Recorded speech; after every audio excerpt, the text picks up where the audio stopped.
सांगली विधानसभा मतदारसंघासंदर्भात आता मतदारांची आकडेवारी ही समोर आलेली आहे।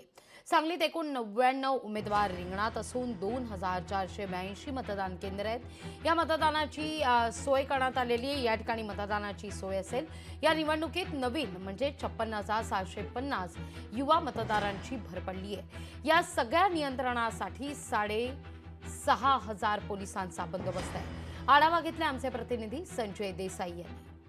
सांगली विधानसभा निवडणुकीच्या प्रचाराच्या सभा आता थंडावलेल्या आहेत।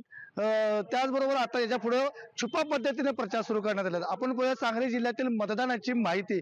मग एकूण सांगली जिल्ह्यामध्ये 2482 मतदान केंद्र आहेत। एकूण 99 उमेदवार या रिंगणात उभा राहिलेले आहेत।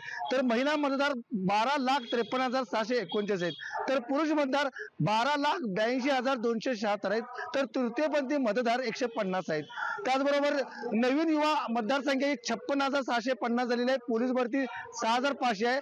निवडणूक कर्मचारी एकूण 13,650 तैनात करण्यात आले आणि एकूण मतदान जवळपास 25.5 लाख इतके आहे। आता उद्या मतदान 20 तारखेला मतदान होणार आहे, तर 23 तारखेला मतमोजणी होणार आहे। याकडे मात्र सर्वांचं आता लक्ष लागून राहिलेलं आहे। कॅमेरामन सुजित सह संजय देसाई, लोकशाही मराठी, सांगली।